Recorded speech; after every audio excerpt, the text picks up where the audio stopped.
Welcome, everyone, to the Art of Gracious Living. Today, we're going to take a look at what Japanese people think are cool.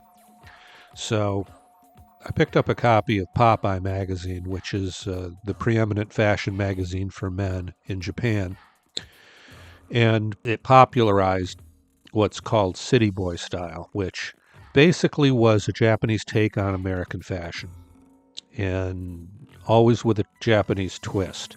According to Popeye, City Boy can be not only sportswear, what we would call urban wear, but fundamentally at its core, City Boy is sort of an urban preppy, and it has leaned more into the heritage look, as is also the case in the United States.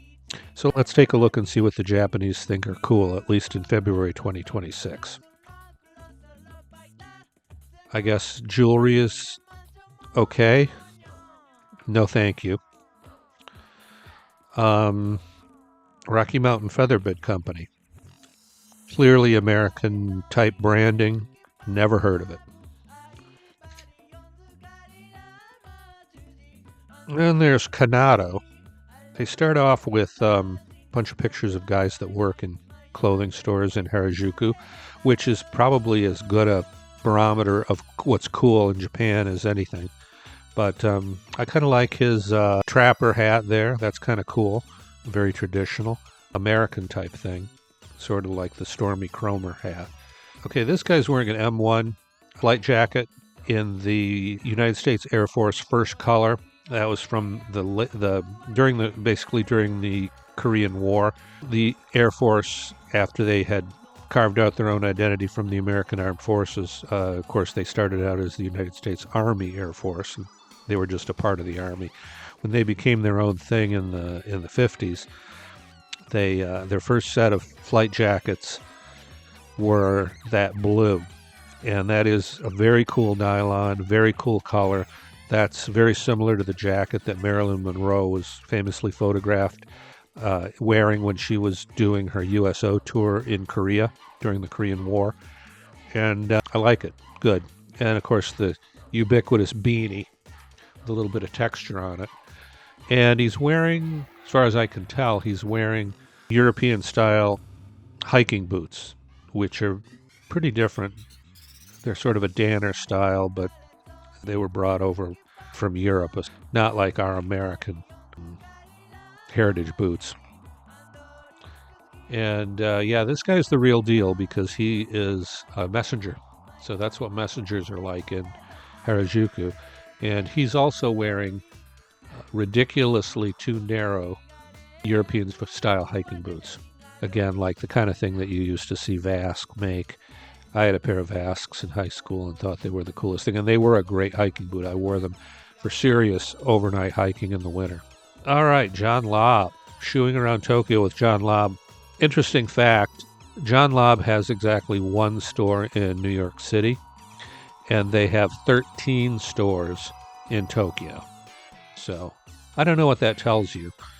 John Lobb is most famous for bespoke custom shoes. They also do ready-to-wear shoes, made in England, of course, for hundreds of years. Excellent, excellent brand. And I don't know. New Yorkers, you got to keep up with the Japanese. Girls in the city. I'm not quite sure what the point of this photo is because she's wearing all black. So this is kind of a useless photograph, and a 2-page spread at that, because she's just wearing black. So I take it black is popular in Japan. Okay.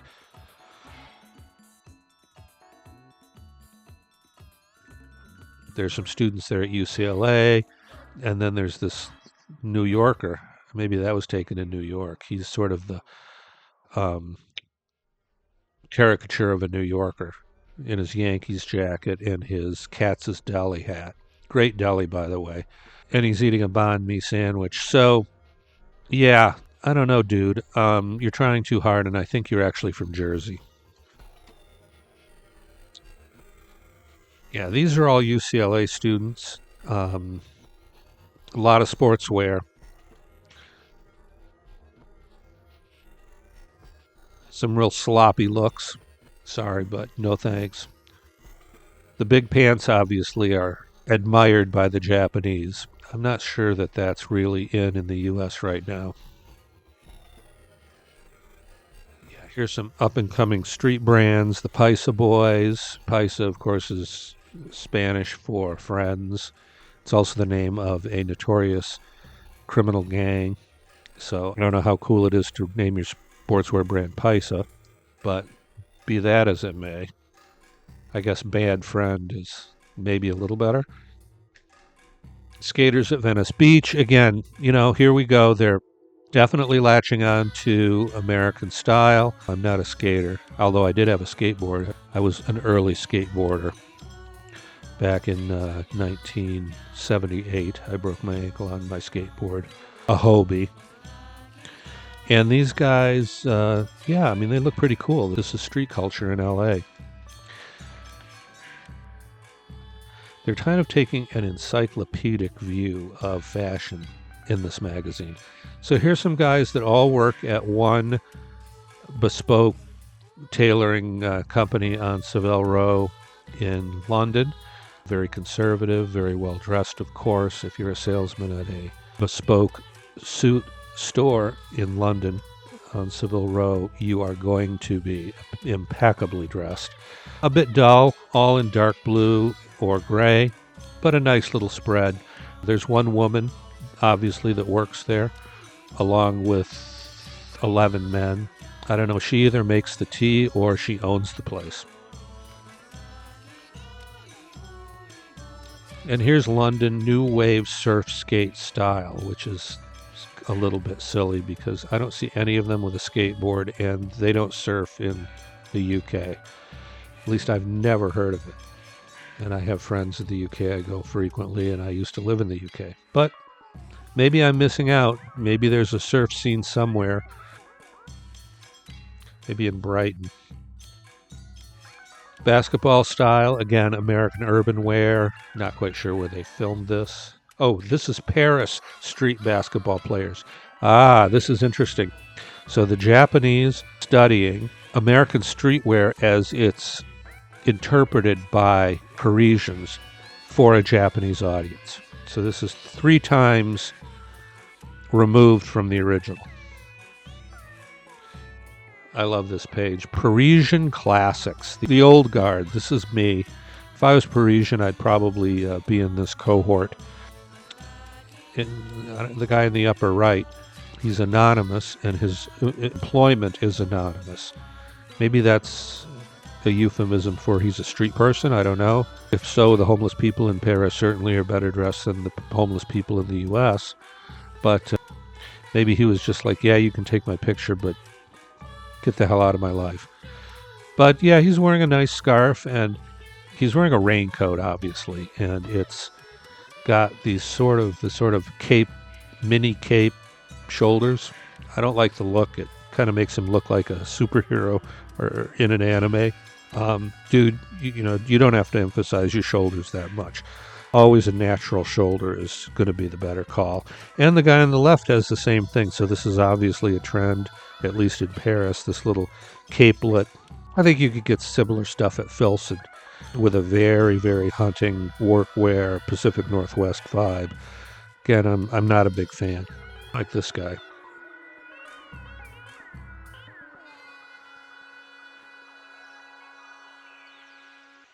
And Copenhagen. Wonderful, wonderful Copenhagen. And they look German. Yeah, they look German. Their bikes are interesting. This is your typical, they've come to call a Dutch bike in the U.S. It's an urban commuting bike that's got very different DNA than our American mountain bike-based bikes that you find on the market. These are purely utilitarian. Mud guards, racks, baskets. And again, it's kind of hard to see what they're wearing because they're all wearing these puffer coats. Rock music lovers in Berlin. Ah, yes. Sehr gut. I spent some time in Berlin back before the fall of the Berlin Wall. The guy in the upper right is wearing, he's probably the best dressed of them all. This is sort of a neo-mod look. That striped, or the plaid scarf is a classic. That sort of goes back to the early glam rockers. I remember when I was living in England in '74, the most stylish kid in my third form class, he was a big Bay City Rollers fan, and he wanted to know if I was from Bay City. And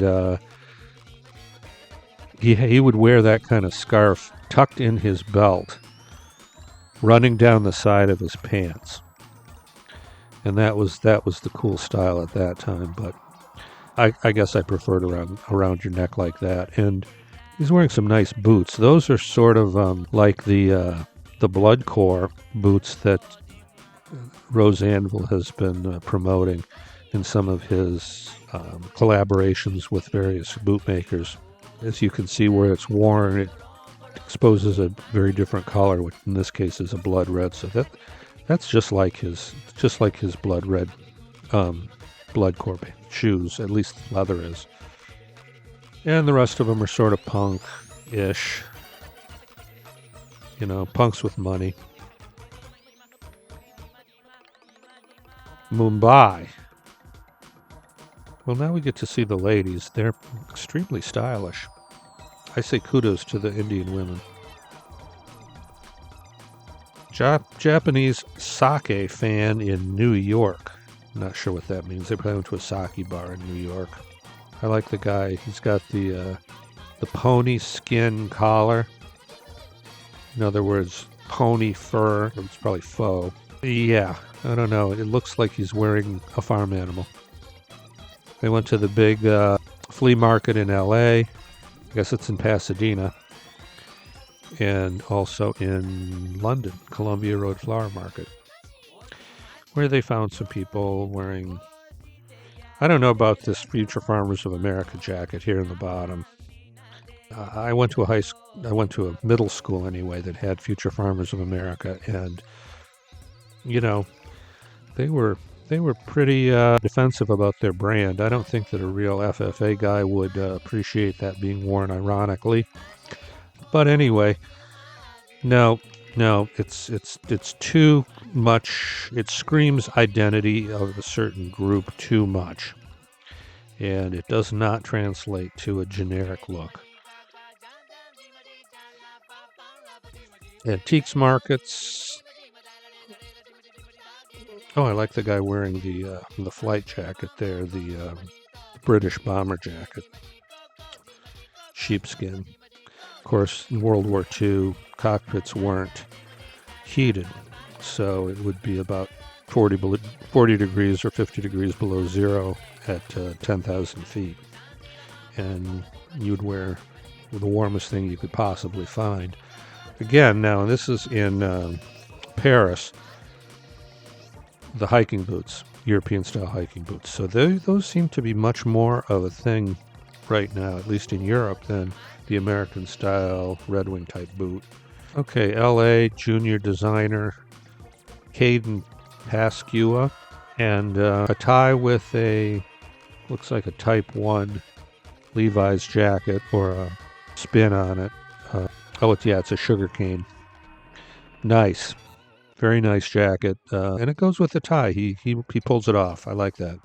It looks like the exact same guy. Yeah, this is the Yankees guy that I said was probably from Jersey. Although it's nice, that they are showing plus-size guys. Looks a lot better in just regular clothes. It's like, turn the Yankees vibe down 2 or 3 notches. Looks much better on him. Oh, he's in Berlin. Jens Burmester, head of marketing and content creation for Overkill. Very interesting. Well, he's a New York fan. I guess he's a little farther away than Jersey. All right, now we've got a countryside vibe. The Gentleman Gardeners, Miles Leon. Very nice. He's wearing, that is absolutely prototypical American heritage wear. And it looks good on him. It's a good look for a mature guy. Doesn't look like you're trying too hard, and it also doesn't read as too young. Nicely done, Miles. And here's some younger guys rocking that same exact heritage look. And again, they've appropriately placed it in a rural setting, which is really sort of where the roots of heritage looks are. Heritage clothes, workwear, etc. Very nice. They all look good. Where's the video store? What's a video store, Mom?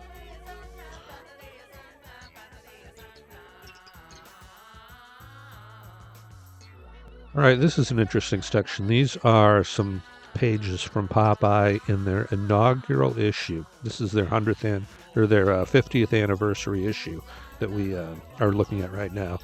And these are some looks from 1976. And you got a whole bunch of preppy rugby shirts, also sort of Lacoste style shirts. I hesitate to call them polo because they're really not called polo shirts. They're nothing to do with polo. That was just a Ralph Lauren marketing idea which kind of took off. We called them Lacoste shirts or alligator shirts. They were the shirt in 1976. And I was a freshman in high school in 1976. And you can see from this spread, preppy was not really a thing yet in 1976. I mean, it was still very 70s. You know, here they're showing a lot of sportswear. Tennis garb, again, a few somewhat preppy looks. But no, preppy was still the domain of a few isolated out camps. Preppy is essentially in the 70s. It was a holdover from 60s style. The preppy kids wore 60s style clothes in the 70s. That's what preppy really was. And it got a name because it was no longer widespread mainstream, which it was in the 60s. In 1965, every men's store sold preppy clothes. In 1975, you could hardly buy preppy-looking traditional clothes anywhere, even at traditionally preppy clothing stores. Brooks Brothers and Gant were the only two brands that I was able to find at that time, in 1976 anyway, that sold 100% cotton Oxford cloth button-down shirts. That was just you couldn't find them. So this is interesting, pre-preppy. Now we're into the 80s and 90s, 2000s. That was kind of cool. Louis Vuitton, just if you want to scream that you have money. The trouble with this kind of stuff is everybody assumes it's fake. That is more or less it for Popeye. What do we got here? 20 for February. 100% cotton Oxford cloth shirt. Looks like something is by Dior there. I'm not sure. It's probably the tie. Maybe the coat too. That's 100% cotton Oxford cloth button-down shirt with an unfused collar. Very nice. And, nice Tudor white face Ranger, which of course is sort of a own brand knockoff of the Explorer dial, but it's nice to see it in white. It's pretty cool. Nice NATO strap, puffer jacket, baggy pants, some Japanese branded sport coat, scarves. Scarves seem to be reappearing periodically in here. I love pizza in sort of a stereotyped Chinese font. Talking Heads t-shirt. Talking Heads, Tina Weymouth, David Byrne. Ooh, David would not like Tina's name being put ahead of his on a t-shirt. I was always a Tina and Chris fan, much more than I was David Byrne, although David's great. I saw the Talking Heads in concert during his Big Suit tour. It's probably the best concert I ever saw, and Byrne had endless energy. At one point in the concert, he just started sprinting around the band setup on the stage, around and around and around, for like 15 minutes. He's running at full blast. I mean, talk about energy to burn. Guy's got it. He's rocking it. Strike a pose, dude. I like it. And Nice Louis Vuitton. I think there's a whole bunch of Louis Vuitton content here. And more Louis Vuitton content. Meticulously crafted little doctor's bag with some very cool retro imagery on it. Love it. Well, that's Popeye for you. February 2026 style guide. Hope you enjoyed it. If you do like this kind of content, let me know in the comments. Please remember to subscribe, ring the bell, and come back. These drop every Sunday. Enjoy. See you later. Again, please subscribe. Give us a thumbs up. We appreciate it. And let us know in the comments if you like this kind of content as opposed to product type oriented content. Thanks a lot.